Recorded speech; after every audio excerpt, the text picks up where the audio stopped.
Okay, ultimately to start with hybridization, it is a way to theorize what's happening within our individual molecules. So the example that we walked through real quickly last week was just looking at methane and saying what happened with four groups of electrons around that carbon, and what did that have to mean? Okay. The first have to mean is that you can't use atomic orbitals to explain the bonds. And bonds are where electrons exist, and that's what orbitals are. Okay, so we have to come up with a new system, and that would be molecular orbitals. There are a variety of theories that allow us to get to molecular orbitals and what we can do with them. Hybridization just happens to be kind of this weird cross half-breed behind the best methodology, which typically requires computers to actually manipulate and just being able to do things with hands. So just kind of come up with predictions. So we start with some assumptions, and they aren't really assumptions, they're sort of assumptions, but our electrons move with probabilities. So there's probability densities of where things are.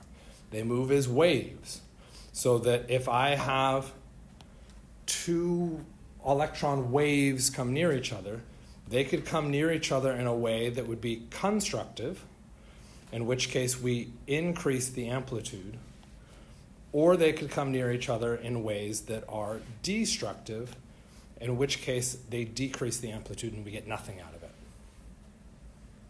Kind of, sort of? So when we talk about hybridization, what we're saying is we're going to take our atomic orbitals, and we're going to take the atomic orbitals that we would predict to be most involved in bonding, the valence shell, and we're going to say, how do those orbitals interact with each other to make these new hybrid systems, so that I have a proper theory or a proper bond or a proper description of the bonding patterns that I would predict from VSEPR and from what we can now properly visualize. Okay? So what we start with is just our groups of electrons, okay, around whatever atom we're talking about. So we can look at the groups of electrons around hydrogen just as much as we can carbon. Hydrogen becomes a bit facile to deal with because hydrogen only has one electron, and that one electron is only located in the s orbital, the 1s orbital, which means when it goes through to make bonds, that's the only orbital it can use to make that bond. We don't get a choice to go to anything else. All other elements add in other orbitals. Okay? Carbon in particular, because carbon is our focal point for the semester, comes in with an s orbital and the p orbitals. Okay? And if we're really going to push on those, they aren't all equally populated with electrons. But we can't pinpoint where those electrons are located. We know that the s orbital will be saturated with electrons, and we know that we have two more electrons somewhere in our p orbitals, but we don't know which p orbital. We can't zero that down. Okay? We then go through and say that those probability densities don't work to explain what we would see for a model. The three-dimensional structure, we've got the wedge of hydrogen coming at us, and the dash, the hydrogen going away. And so to explain that, I need to take all of my atomic orbital probabilities, and I need to interact them with each other. So they will all interact to form new orbitals. Those new orbitals are going to be called something new. Okay? We don't have to stress about the name necessarily, but we get a new system. Because I used all four of my atomic orbitals, I have to create four molecular orbitals. Okay? Since I used all four in my hybridization, all four of those molecular orbitals are going to be a new orbital. The name that I decide to give them has to deal with what I used to make them.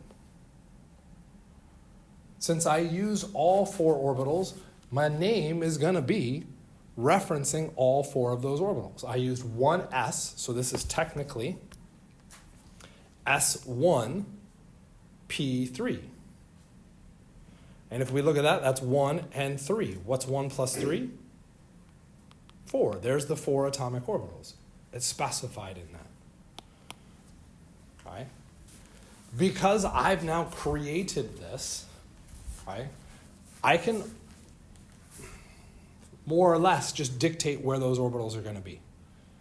Okay? It's a little bit fancier than that. There's mathematics and stuff associated with it we don't need to stress about, but we can just say where they're going to be.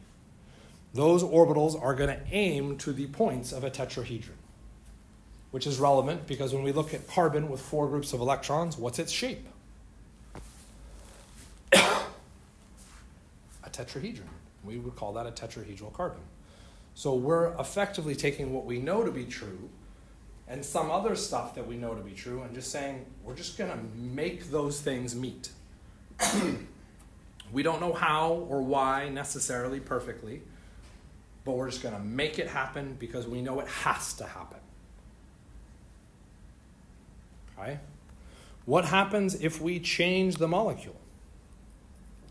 So if we somehow switch to a different carbon, how about a carbon with 3 bonds? Okay, or 3 groups of electrons. A carbon with 3 groups of electrons is going to be a little bit different. Okay, it's going to have some issues. What's issue number 1 with a carbon with 3 groups of electrons? The carbon's octet is not satisfied. It's missing, so how could we satisfy it? Throw a lone pair of electrons. Throw a lone pair on there. How many groups of electrons would it now have? 4. 4. I don't want 4. I want 3. How do I fix it? Double bond. Okay. If we want the carbon to be neutral and have a satisfied octet, yeah, we could start talking about throwing in double bonds. That's not going to work with hydrogens. How else we could fix it is just accept that it's imperfect. And if it is imperfect, there's something else that I would have to accept within this. This is not a proper drawing for a carbon with 3 bonds. What do I need?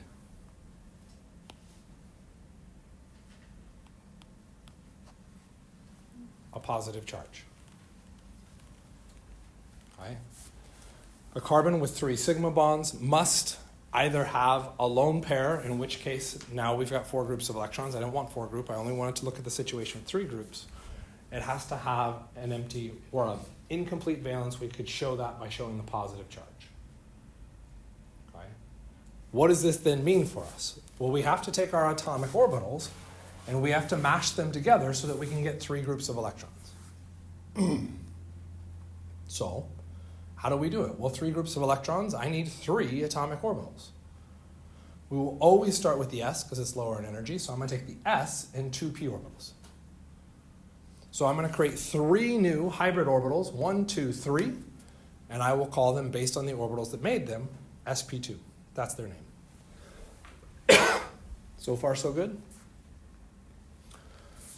I started with 4 atomic orbitals, which means I must end with 4 molecular orbitals. So far, all we addressed was 3. Where's the 4th? I used the S, I used the P, and I used a P.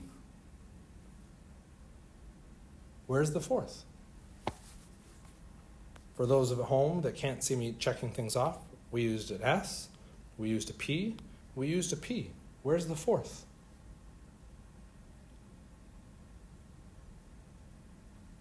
Because those 3 together give us those 3 molecular. What's the 4th orbital? I can't remember.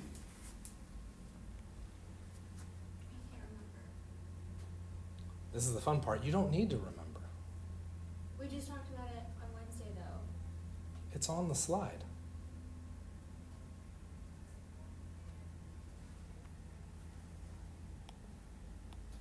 What's the 4th orbital?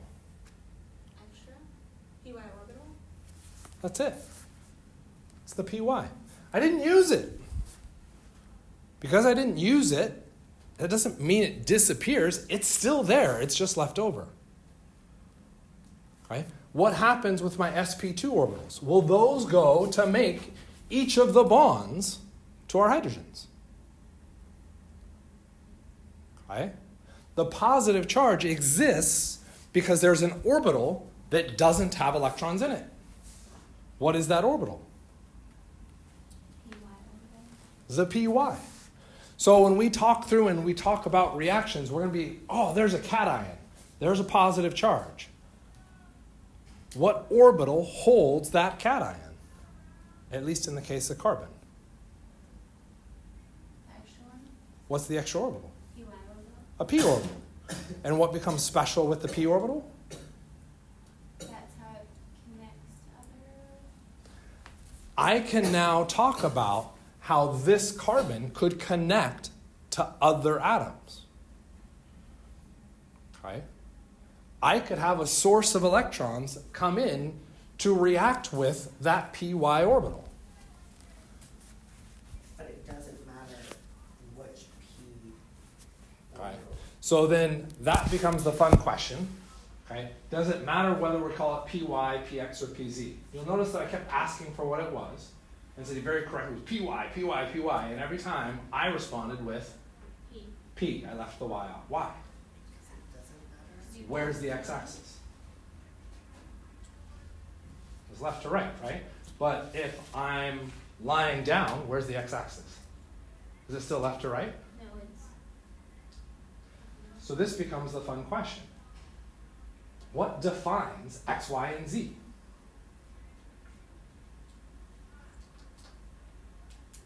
Depending on how you're looking at it. The observer.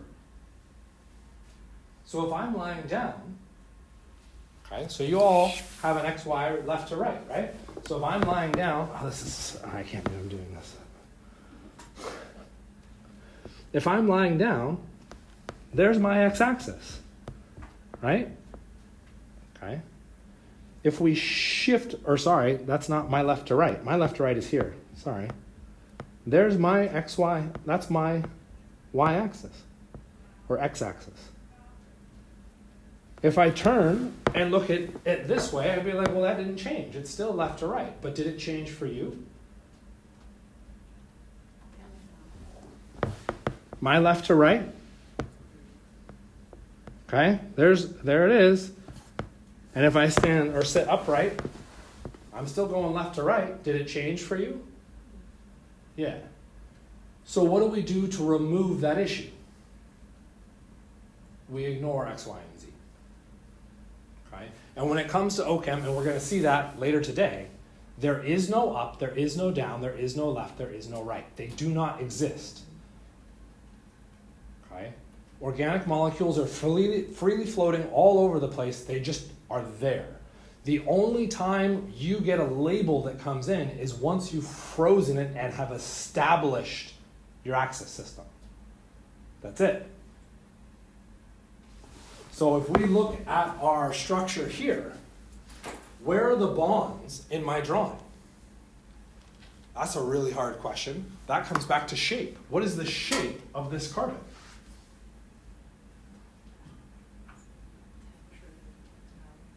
Tetrahedral. Tetra means 4.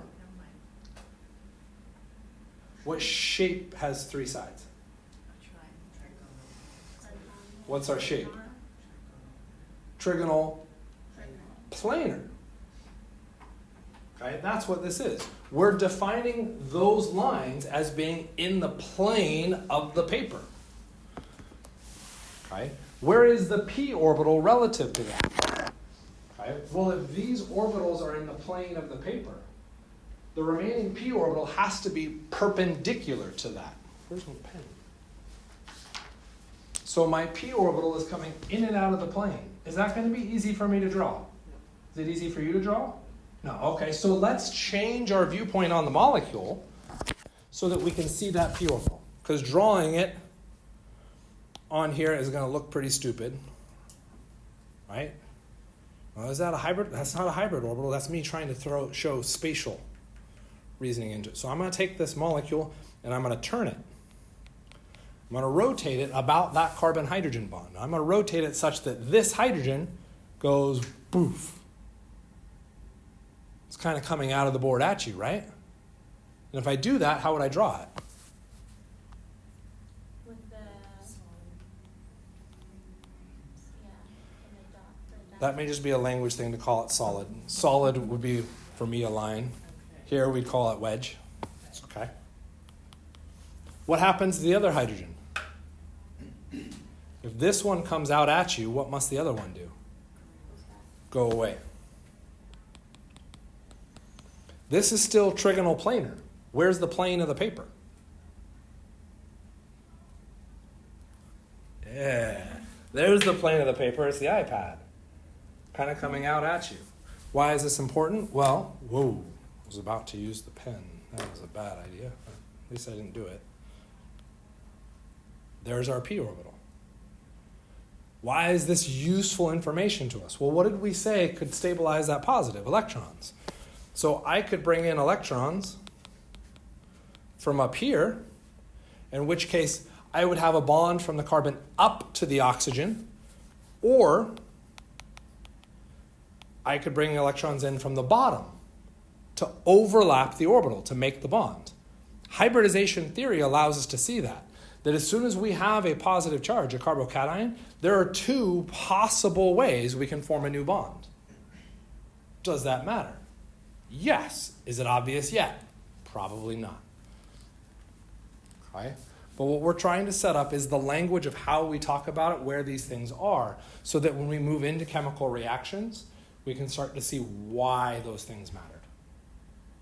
Kind of, sort of? Okay. So what do you really need to get out of this? Okay. First and foremost, you should be able to look at a drawing, okay, or draw your own structure and say how many groups of electrons. Okay. There are only 3 answers. 1, 2, or 3. Try again. 2, 3, or 4. There you go. 2, 3, or 4. Okay. Technically there is 1. I did kind of leave that off, but that 1 is just the hydrogen trivial. Okay, it's just the s orbital. So you get 2, 3, or 4. If you have 2 groups of electrons, your hybridization is sp, with 2 p orbitals left over. If you have 3 groups of electrons, your hybridization is sp2 with 1 p orbital left over. If you have 4 groups of electrons, your hybridization is sp3 with nothing left over. You need that context. Okay. How important is that? You will miss questions if you don't know that, but what that's going to mean later on in the semester is that if you don't know it, you'll have to memorize more, and you might miss 1 or 2 questions where we provide the context for how a reaction works based off of hybridization. Kind of get it? Okay. So at this point, all we're really just saying is magic happens when we got these hybrid orbitals. And you just have to be able to account for them. So far, so good? Okay.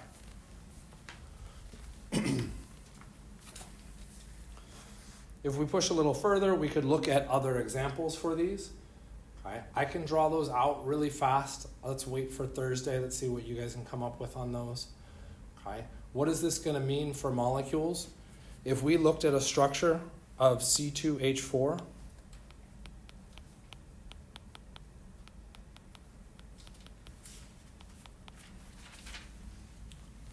we could go through and identify the hybridization for each of our carbons.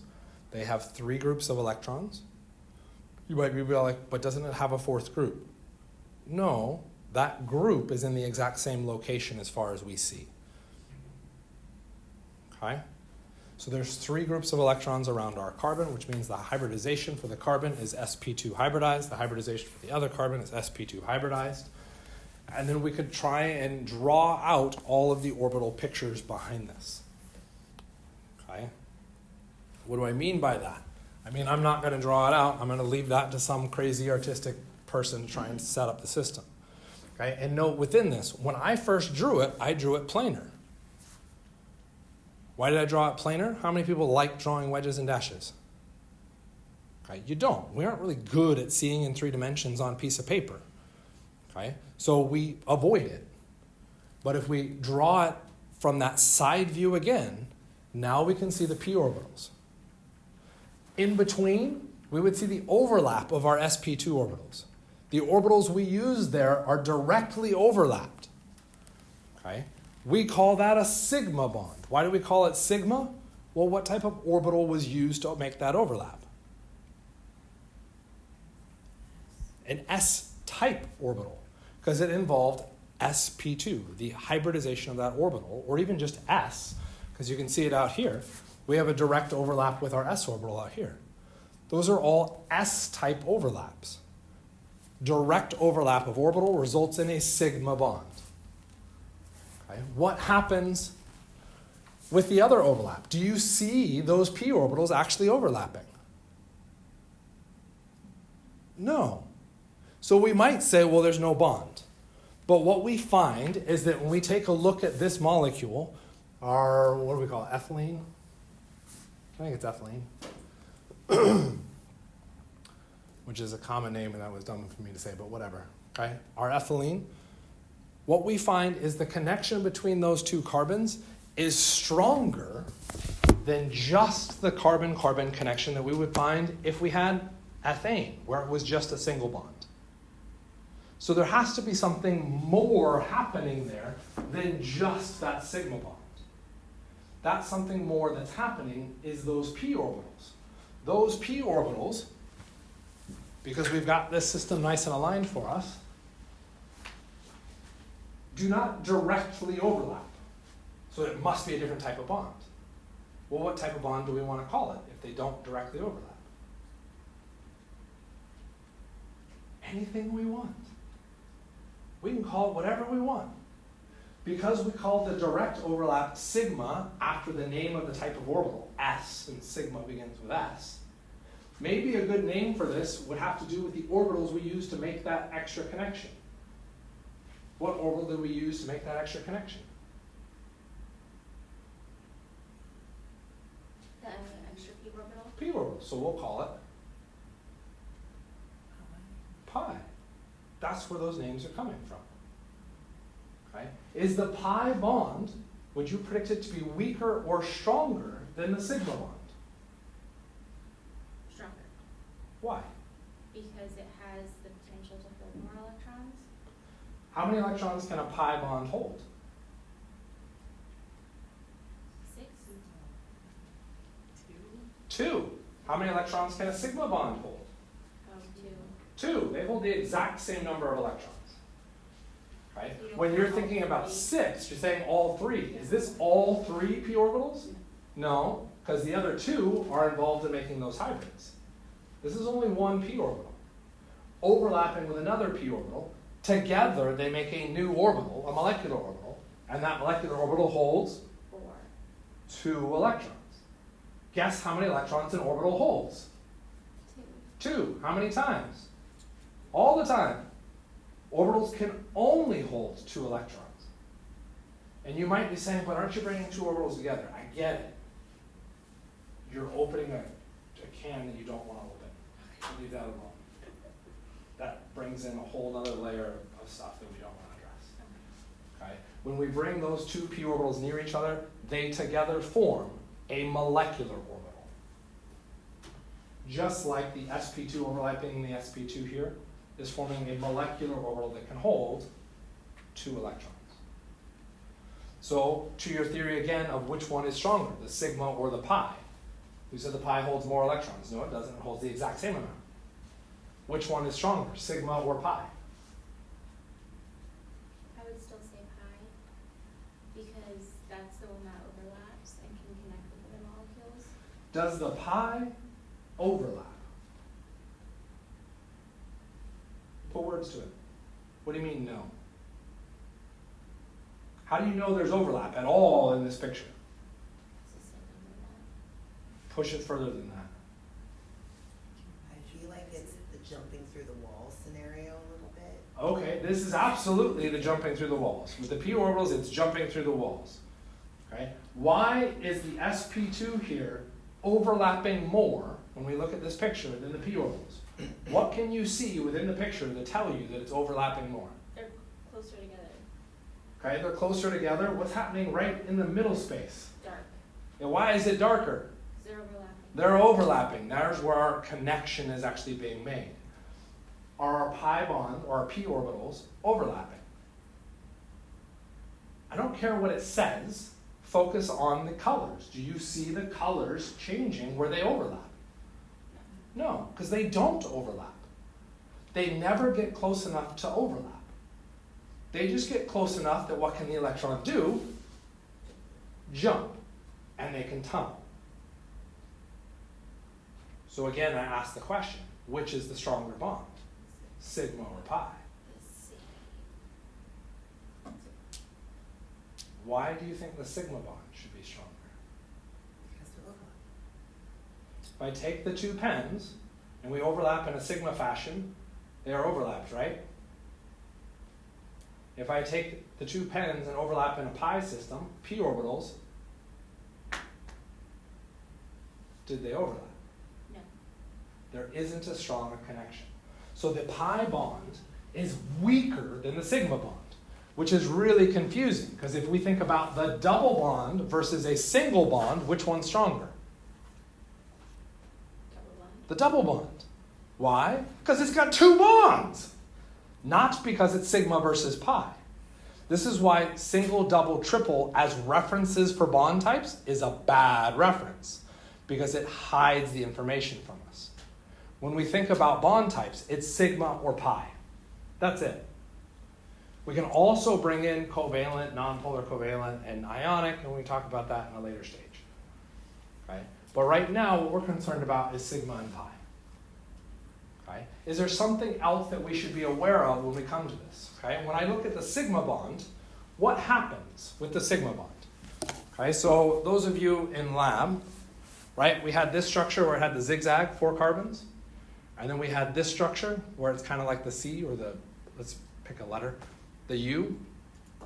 So we've got the U versus the zigzag. And we talked about those in lab. Were those identical molecules? Yeah, all that happened is we did a rotation. Okay, so the fun example I usually like to use is, what's my name? What's in there? Ooh, yeah. It's still Mike. All we did was a sigma bond rotation. Okay, when we talk about the sigma bond, they're overlapping those orbitals. So right there where that pen cap is, what happens as I spin the bond? What happens to the overlap? It stays the same. Which is why sigma bonds can rotate. As I rotate, and not break the pen, okay, the overlap never changes. What happens with the pi bond?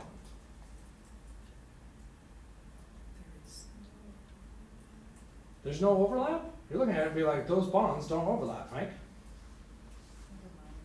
Ah, interesting. Why do you say never mind? I'm looking at it from a different viewpoint. Ah, so for those people at home that don't get to see the demonstration, if we're looking at those two pens side by side, we're going to say, well, they don't overlap until you change your viewpoint on that system. As soon as you lock in one viewpoint, you're dead in the water with OChem. OChem is about all orientations. What did we start with? There is no up, there is no down. So you have to think about all possible viewpoints. So yes, there is a situation where they overlap. That's when the bond can jump. What happens as I do a rotation? What happens to that overlap? It still looks like it's overlapped, it's just in a different position. Do you think those completely overlap? And so this becomes the next issue. What happens to the overall overlap? Oh, it changes. It changes. Does it go up or down? That's a trick question. That's not a trick question. Well, direction. Nothing I ask is a trick question. There is no up or down. Right? What happens to the overlap? Are they overlapped right now? Yes. How much is overlapped? Probably 100%. Cool, 100%. If I do this, it's still 100% overlap? No.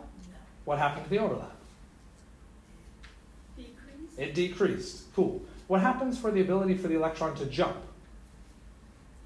Has a smaller ledge to Ah, land a on. smaller ledge. And what you're looking at is you're thinking about the pens, right? Yes. Okay. What's the problem? It's not.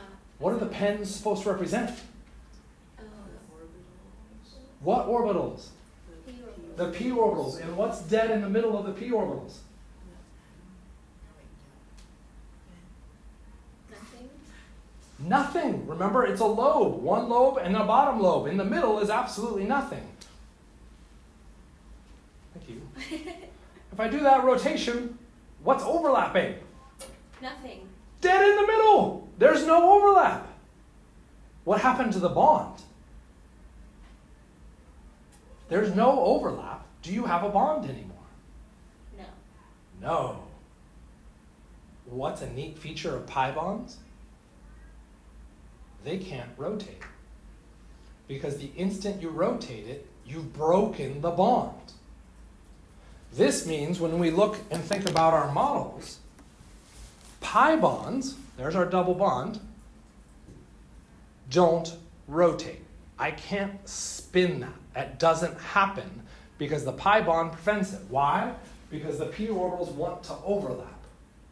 Hybridization theory helps set us up with that example. That's pretty wicked. Let's just throw shit together until it works. And it actually predicts an actual reality phenomenon. That's pretty flippin' wicked. Okay? That's the beauty of what's happening within hybridization. Okay? There is another layer to hybridization that we could look at. And actually, before we do that, if we look at our pi bonds, okay, we've got two potential systems here. Work with me in just a second here. R is a new term that we just dropped in here. R really just means anything other than hydrogen. Typically, it means some kind of carbon. So if we look, there's our structure on the right. There's the structure on the left, right? Or correct, I guess I should say. Everybody agree? Okay.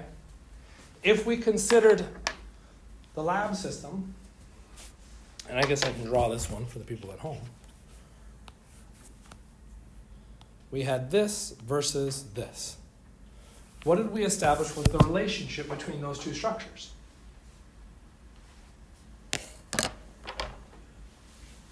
There's that versus that. They're identical. They're exactly the same. Okay? And because they're exactly the same, should we name them differently? What's my name? What's it now? Still Mike. Still Mike. Do we want to name them differently? Yep. No, that would be confusing. We don't want to do that. Okay? Is it still really important to look at those? Yes, we'll look at those in a second. What happens when we now add the double bond?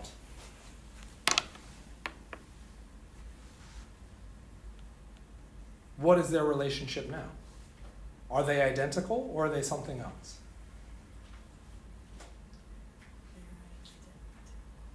To be identical, what must I have to do? I have to do a rotation. Please rotate. I can't rotate it. Ah, there we go. That pi bond prevents that rotation, which means, are those two molecules identical? No. No. And since they're not identical, what do we need?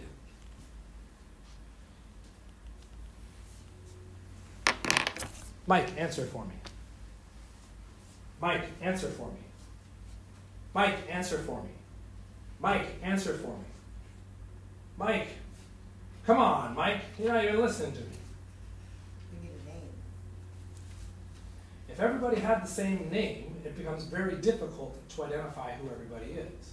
So as soon as we've established that they are different entities, we need to name them differently. Right? The name part, right, comes into nomenclature, and there's lots of stuff that goes on in nomenclature. Okay? It is literally another textbook. Okay? And technically your textbook is like a thin textbook. We're talking another textbook of nomenclature. Okay? So I don't want you flipping out at nomenclature. I want you to get the big picture ideas. This is one of those big picture things. These two structures need to be named differently, and the name that we'll reference is looking at those R groups relative to the double bond. In one case, I would say those R groups are on opposite sides of that double bond. The other case, I would say they're on the same side. And I could just go through and call it same and opposite. Okay? too many letters, so we could call it Sam and Op. Okay? But that's now an English bias behind this, so we try to come up with Latin roots and get fancy behind it. And what we encounter is that we get cis for on the same side and trans for on the opposite. Okay? Calling things cis and trans is useful because it helps to establish where those two groups are.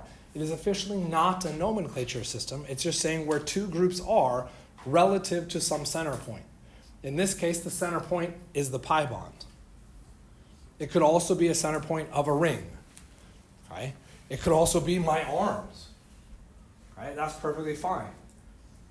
Okay? But typically when we're thinking about these, they're larger groups. Okay? Unfortunately, that's typical and that's not absolute. And when we talk about nomenclature, we should be more absolute. The absolute system is referring to Z, and E. Okay? I remember cis and Z, okay? And remember is a very loose term because if you're ever asking me to do nomenclature, you will hear me say this probably multiple times to remember it. On the same side. Okay? To help me remember Z. Okay? And even with that, I have to say it multiple times to make sure I do it right. Which is stupid, I know, but that's how it functions. It doesn't stick in my head. Okay? E, I just remember being the opposite, hey, that was convenient, of Z. Right? Opposite. Fine. Thank you, Kimball, for at least acknowledging stupidity. Okay. So what we could then do would be look at molecules and say, can we get cis and trans isomerism? So let's look at that last one. Okay. This cis-trans relationship, or EZ, is in reference to what happens if I rotate the double bond. Do I get a non-identical structure? If I rotate this double bond, do I get a non-identical new drawing? This last one. If I rotate that double bond, would I get a non-identical new structure? Like you're just rotating it? Rotating the pi bond just like I made Lindsay try to do. Right? We can't rotate it, so we're just saying, let's just say we can and magically do a rotation. Do we get a new structure? A non-identical structure? Technically, yes. Because you're not moving the pi bond, or you can't move it. Okay? So we can't do it. For the sake of E and Z, we can. We do it, and we say, is it a new structure? So what would I draw if I did that rotation? So there's the double bond. Which side do you want to rotate, the left half or the right half? Okay, the right half. What's on the right half?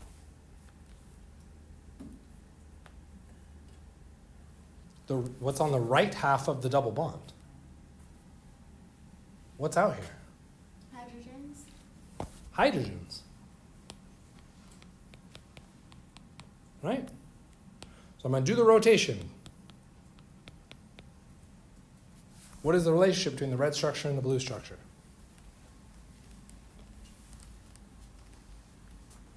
They're the same. They're the same. Does this molecule show cis-trans isomerism? No. No.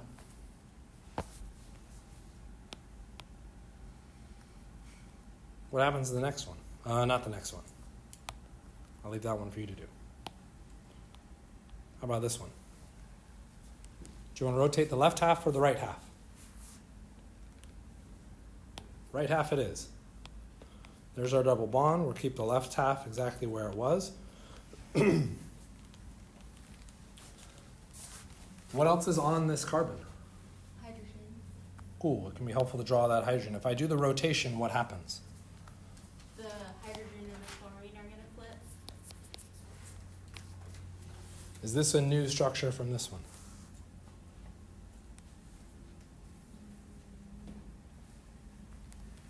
Okay. And when you say no, what you're saying is that they are identical. That I can take this structure and I can overlap it on this one. Oh, no. What does that mean? They're trans. it does have cis-trans isomerism. Whether it's cis or trans, we didn't ask that yet. All we're trying to decide is, does this molecule have the potential to show this? Yes, it does. Okay? So now which one's which? Is the red one cis and the blue one trans, or the other way around? How do we figure it out?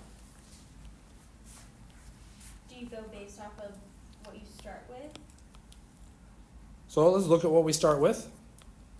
Is that cis or trans? Cis.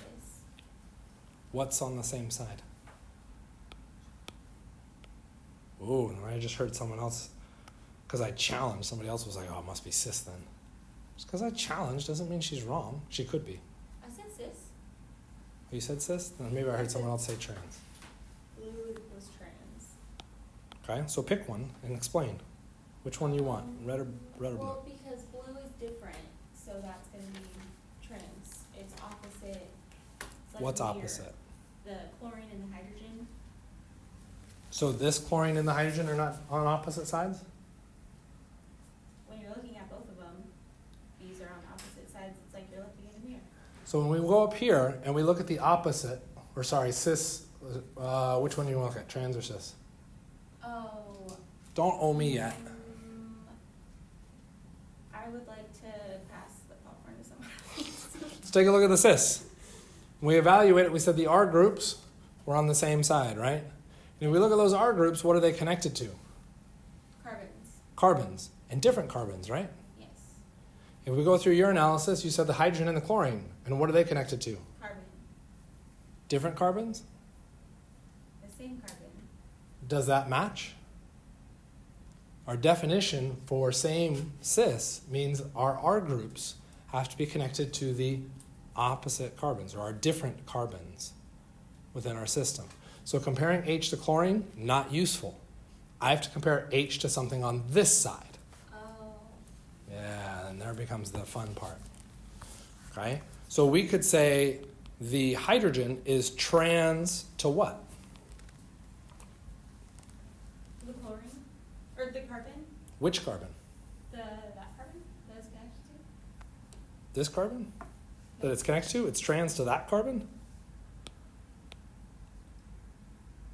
Well, the question in your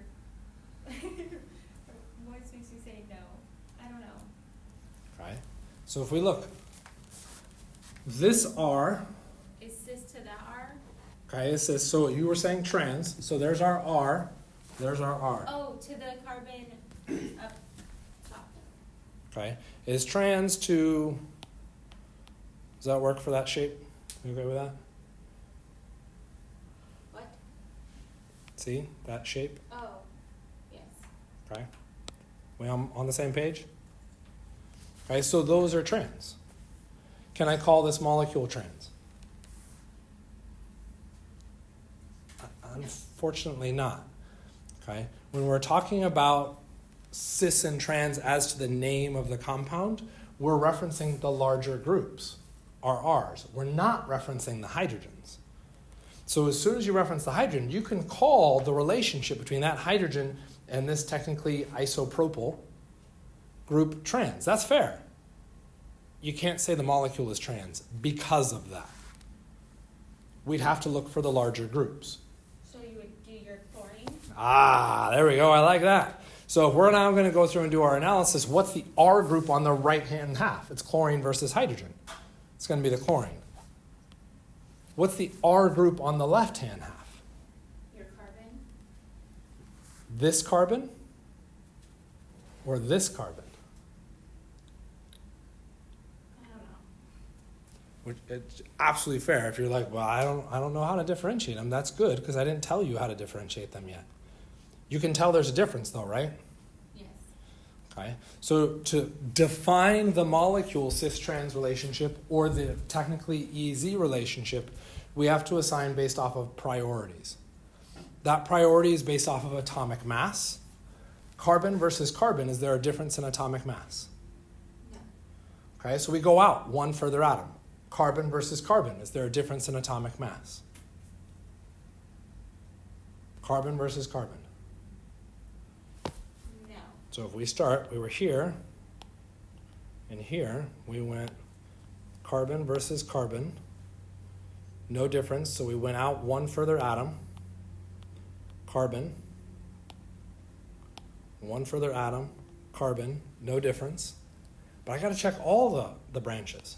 So I go out again on the red carbon, but what am I going out to? What else is out there? Hydrogen. Hydrogen. What else is out there on the blue carbon? Hydrogen. Oh, carbon. Another carbon. And I'll go to the higher atomic mass. It goes to a carbon. Is there a difference between carbon and hydrogen based off of atomic mass? Which one's higher? Carbon. Carbon, which means which one's the higher priority? The top carbon. The top one. Now I can say, where are my red circles? On the same side or opposite sides of the double bond. On the same side. Which means It's cis. cis or Z on the same side. And if we did that, what does that mean happens in the blue? They're on opposite sides, so it's trans. You should be able to go through and do that based off of atomic mass. Okay?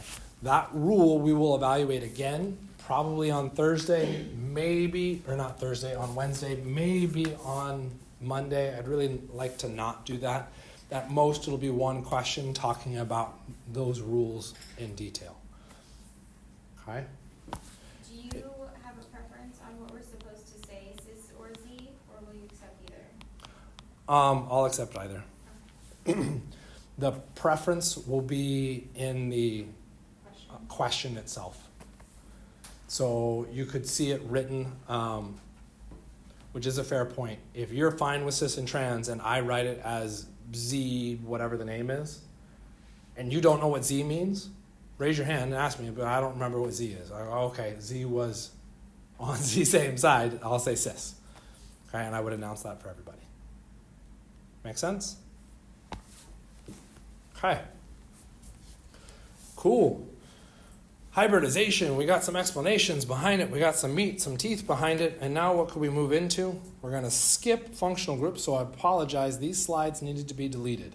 Officially, ionic, polar covalent, and covalent are things you should already know from Chem 130. Okay, if you're in lab, we talked about it a lot in lab. The functional groups themselves we'll start the second unit with functional groups. Don't stress about functional groups right now. We do have nomenclature popping up. Okay? This one slide summarizes everything with nomenclature. Okay? It is insanely beefy, the amount of information that's stacked within this. It takes practice to get used to manipulating it, but this one slide is clutch when it comes to nomenclature.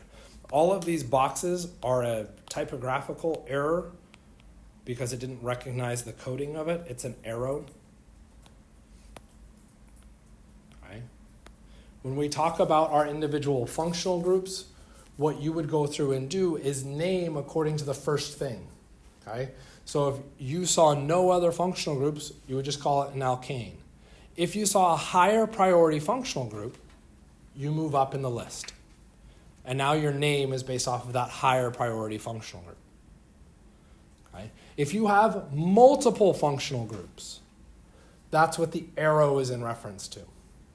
So if I had all hybridizations of sp3 for my alkanes and an alcohol, my ane with A and E becomes AN, and then I change the very ending of my name to what the alcohol is called. All. So a real simple name, our lower left-hand corner. How do we start? What's the carbon chain?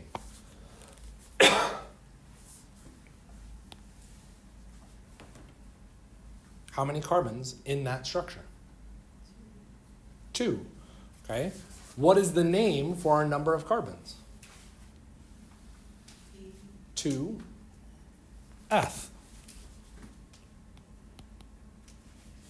Okay. What is the hybridization of my carbons? Okay. That hybridization is our alkanes, enes, and ines. Our alkanes are sp3 hybridized. Our alkynes are sp. Our alkenes are sp2. Those are all sp3 hybridized, and we know that because we're now hotshot real fast at identifying hybridization. Yay! Which means this is going to become ethane, and we could put on that E, except what else do I notice? Oxygen. I have an atom other than Carbon. carbon. So I would need to figure out what that functional group was. At this point, all I want you to do is just kind of look up what that other functional group would be. Okay, what that other functional group comes in as an alcohol. Okay, so do we call it hydroxy or do we call it all? Hydroxy is if there's a higher priority functional group present in this molecule. Okay, there isn't. So we would just use the all ending. I drop the E and I get all. And my name becomes Ethanol. ethanol. Spring break. Post exam 1. Hopefully not pre. Okay? Trying to identify your functional groups can become a challenge, but at this point, really all you want to do is just be looking at this. I think this slide covers all, if not most, of your functional groups, and it provides you some of the categorizations on what you would see. You don't need to memorize this necessarily yet. I just want you to be able to use it. Okay? To the point of nomenclature on the exam, I'll give this. I'll put the functional groups on the exam so that you don't have to have those memorized yet. Is it something you will need to do? Absolutely. Okay? The rest of nomenclature is ultimately just practice. Okay? We address some of this in with one of our little short quizzes. We need the longest chain. So if we're going from structure, how do we identify our longest chain? Your carbons and essentially like start to finish. So where do I start? The lower left. The bottom left, yes. Okay, why there and not up here? You're not going to get as far up there. What you might be able to do is say 1, 2, I hit the branch point at 3 with the red one. 1, 2, 3, I hit the branch point at 4, which means there's more carbons in that red path than there is in that purple path. Okay, I have a branch point. Should I branch this way or should I branch that way? Red or purple? Purple. Purple, because there's more carbons that way. So I can continue my branch across to here, another branch point. Where do I branch? Up. Up. Another branch point. Where do I branch? Up. I now have 1, 2, 3, 4, 5, 6, 7, 8, 9. What's my longest chain? 9. How many? Non. Hybridization.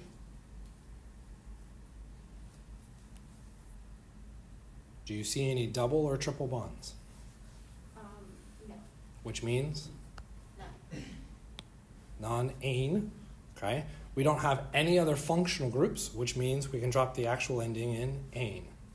This one becomes harder because have we identified everything in our drawing yet? No. All we've identified is those 9 carbons. There are other carbons out here. I've got those, I have those, and I have those.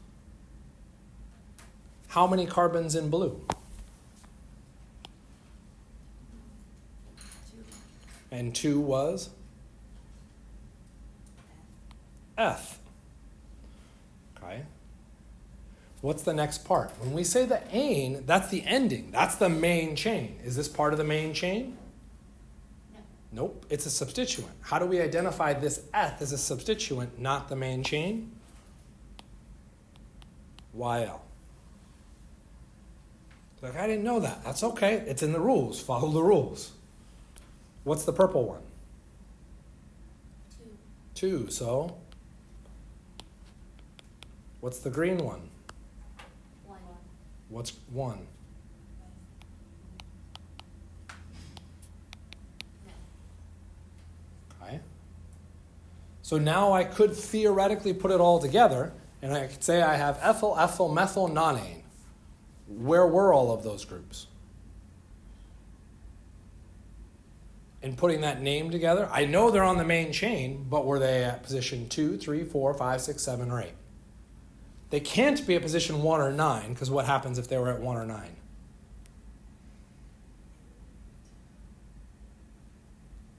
Chain gets longer. So they wouldn't be a substituent. So, how do I identify where they're located?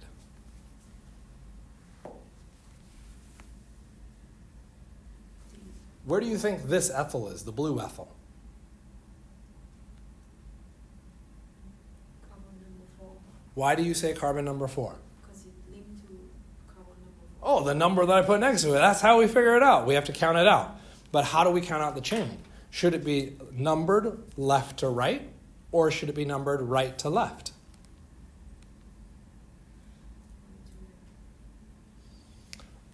Right to left is technically correct here, but I would argue no, it's not numbered left to right or right to left. How is it numbered?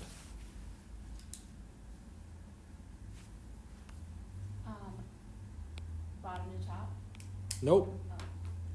Okay. And why is it problematic to say right to left or bottom to top on any of that? Because that doesn't exist. Per our conversation now multiple times in this class, there is no up, down, left, or right. So you can't say it's left to right or top to bottom or any of that, because those things are artifacts of the reality that we have to work within. So those aren't real things. So how do we decide which numbering is correct, be it red or black?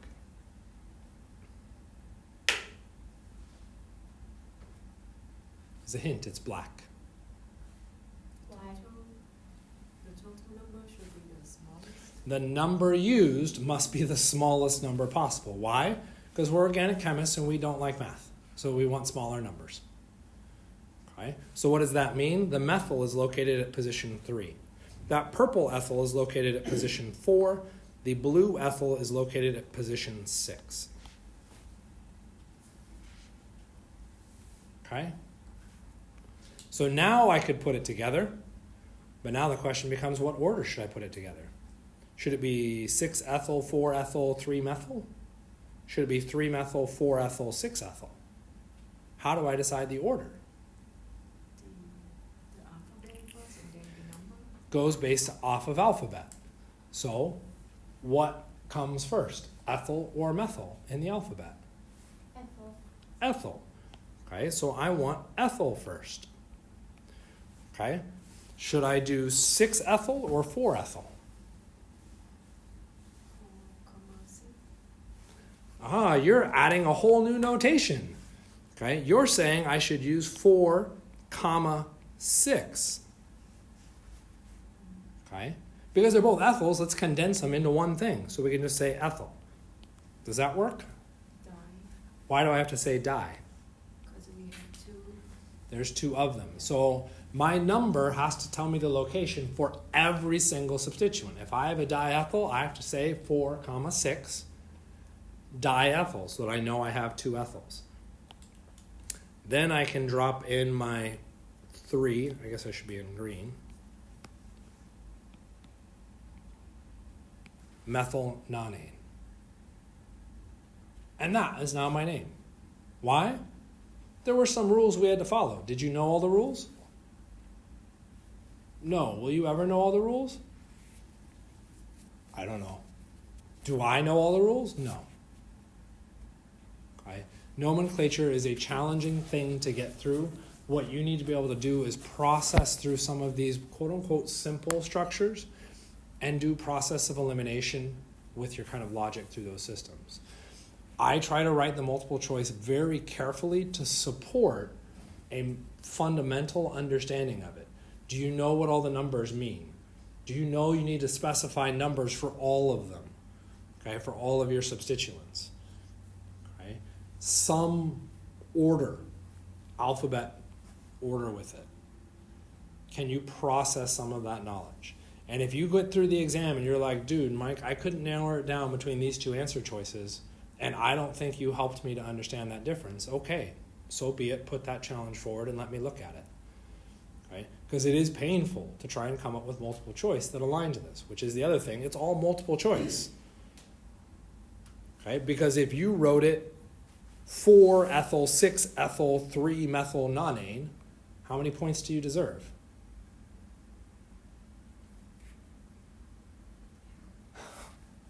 Half? You knew the main chain, you knew the numbering, you knew all the substituents, and you only get half credit because you didn't combine the two pieces? I mean, you can make arguments, but I think that's a bit obnoxious. Okay? So there's so many places that you can go wrong within it. Okay? Super unpopular opinion in the district. I think we shouldn't even talk about nomenclature. We should just gut it from the curriculum. The number one response I get was, well, how do you talk about structures? And I was like, well, then how do you talk about structures? And they're like, well, I point to it. I was like, yeah, just point to the fucking picture. You don't need to come up with the name. They're like, oh, but they should know the name. Well, why do they need to know the name? So I can talk about it in class. I was like, did they learn the nomenclature? No. Then how do you talk about it in class if they don't know the name? Well, I have to point. Well, I point too. Nomenclature doesn't fix that. Okay? There are some pieces to it that are useful. Those pieces we've pretty much already addressed. You should be able to figure out your number of carbons. That becomes really important. Finding your longest carbon chain, I think, becomes really important. Identifying the functional groups becomes pretty important as well. That one I have to play softball on because we haven't really talked about the functional groups yet. Okay? Kind of, sort of? You feel better or worse about nomenclature? Silence, that's always a good thing. Okay? Okay. So, this was in the Play Posit video on nomenclature, which we did watch a little while ago, but this is starting to address that same concept, different identical isomers, those kind of relationships, and hopefully the video, gives us this. Okay, which is really where we're going to end this unit, is looking at this chart. And you might be like, oh, this is awful, I don't want to do it. This isn't even the full form, man. We got to go further. But what we do is we look at two structures and we want to identify their relationship. And we've already addressed some of the problems with those relationships. Okay? Because what can sigma bonds do? Overlap. True. What do they do in the real world? Rotate. They can rotate. And as soon as they rotate, do they look like they overlap? No. Well, this C and that zigzag look like they overlap? No. Okay? So we have to be real careful that when we look at a static drawing, we have to realize it is not static and it is freely moving. That free motion may change our perception of it. When we talk about the individual relationships, you're responsible for doing those manipulations. Those manipulations are insanely challenging to do in your head until you are used to the three-dimensional reality. This is where a model kit comes into play. Okay? And why you should have them. So that when we look at that zigzag configuration, we can be like, well, can I just do this? Yes, you can. Because what's happening in the real world is these things are constantly tumbling and spinning around, okay, at all times. If at any one of those possible rotations, your two individual drawings coexist or superimpose, then they superimpose for all eternity. That makes them identical. So there's some big questions that come out. Molecular formulas, superimposability, atom connectivity I think becomes a little bit more of an obvious one. For superimposable I think is really, really challenging for people to get. Molecular formula with hidden hydrogens, we just started doing those. Hopefully we're good with our molecular formulas and our hydrogens, but those are going to come bite us. The superimposable, super challenging. Atom connectivity, I think is a little bit more straightforward. The wording may be weird, but if we look at those two up there, do they have the same atom connectivity? They've got the exact same number of carbons. Are they superimposable? No. Do they have the same atom connectivity? Yes. 1, 2, 3, 4. This is a 4-carbon chain. This is a 1, 2, 3, 4 carbon chain. And for those of you, we just did nomenclature. You're like, but, don't but me on this, please. This 4-carbon chain has a methyl at what position? 2. The next one has a 4-carbon chain with the methyl at position 1 or 4, depending on how you want to count it. Either is fine. Ultimately, is it 2? No. Which means, do they have the same atom connectivity? No. Okay? So that one usually stands out a little bit more, and students can recognize that. They may not like the term atom connectivity, okay? But you're effectively moving the atoms to different numerical locations within your structure. Okay? And that's what atom connectivity is looking at.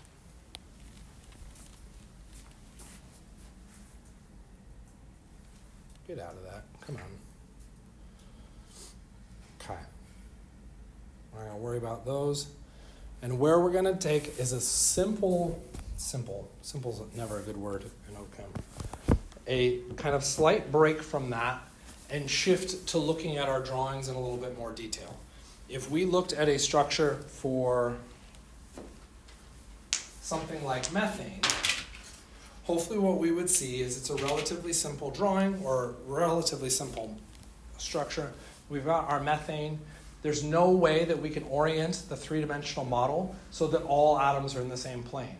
So that nice flat drawing where we had 4 bonds, 4 solid lines coming out, doesn't work. This is why we needed our wedges and dashes. Right?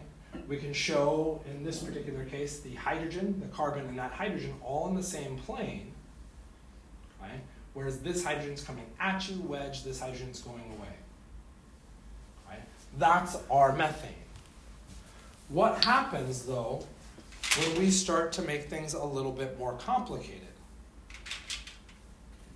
Okay. What we can do is start to level this up, and we can bring in more carbons. So if we brought in another carbon, hopefully what we would see, potentially, is that we get different rotational states of the bonds.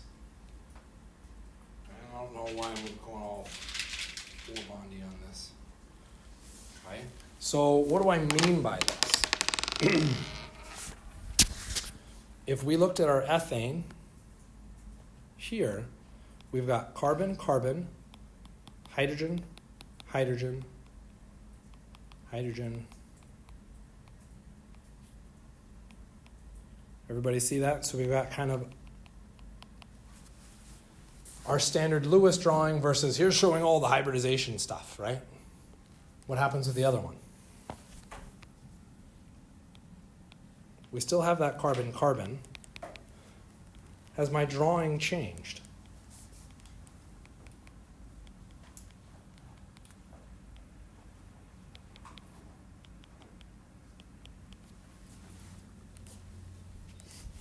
Drawing hasn't changed? Well, it's just rotated on the bond. Okay. Ooh, it just rotated the bond. Does that matter? Okay. And where we might say, well, no, it doesn't matter at all how I rotate that bond. We're going to get the exact same systems all the way through. Okay, nothing changes about it. Okay. We can say that when we think about it from the side. But what happens if we turn the molecule? Do we see differences when I rotate now? Yeah, now there is a little bit of difference. Okay, for me personally, what I see is the barbecue grill where you're trying to change the vent flow. Okay, at least one person's barbecued before. Handshake. Okay, And you are seeing a difference. Well, does that difference matter? Does that have an effect? Not necessarily. Maybe it does, maybe it doesn't.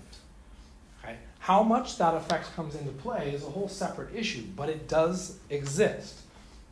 So what we need to be able to do is to be able to draw that. Okay? To get there, we're looking at our structure from the side so we can see our two carbons, and instead what we're going to do is turn the molecule. So what we've done is turned it. We're looking at, we're looking at this one, okay? Kind of like that. That's really hard to draw. But now what we're going to do is we'll turn it just a little bit more so that what happens is theoretically you cannot see that back carbon. Everybody kind of see that? I'm trying, and this is the whole awkward thing. Me staring at you, trying to make sure it's in alignment. You're not going to look at me, so it doesn't matter. Okay? And if we do that,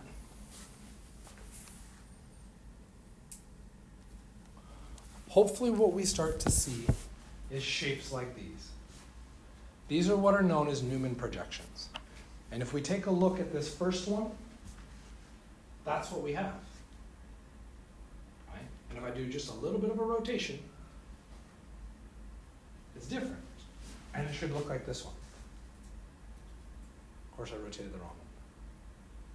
Well, how are they different?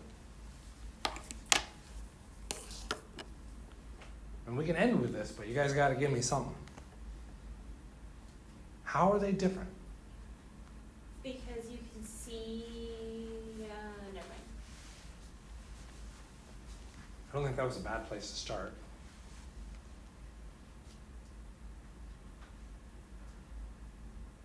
Go ahead. What do you got? Well, they're different because of where the hydrogen bonds are laying, so it would indicate maybe. Okay. So the easiest thing for us to do would be to pick out where the hydrogens are. Okay? And your wording, I would say, was even better, where the hydrogen bonds are. Okay? Not intermolecular forces, ignore lab, but those lines. What do those lines represent? What is a bond? Electrons. And if we look at this configuration, I've got electrons occupying the same plane. Do electrons like being near each other? Yes. Yeah. Sometimes. No. Okay. And let's play with that a little bit. How many electrons are in this line? Two. How many electrons in that line? Two. Okay. Do 4 electrons like being near each other? No. No. So you want to make the argument electrons like being near each other. That's going to be straight up wrong to begin with. But the most you could ever get would be 2. You've got 4 electrons occupying the same space. What are they going to try and do? Push each other away. Push each other away. So we'll try and push away. Can they push away? Nope. So what if they can't push away, what else could they do? Rotate. They could you mean rotate the sigma bond? Yeah. And now what happened? Now the electrons are not in the same plane. What does that mean to the stability of the molecule? It's more stable. We have a more stable configuration versus a less stable configuration. Okay? Because they are different, what else does that mean we need to bring in? Trans. Mike, please answer for me. Okay, come on, Mike. You need to name it. We need to name it differently. Okay? That name that we come up with for this first one is staggered. Are there 2 R's? Let's just call it staggered because I don't know how to past tense it. Okay? What's the other one? It's almost like the sun and the moon occupy the same plane. And we would call that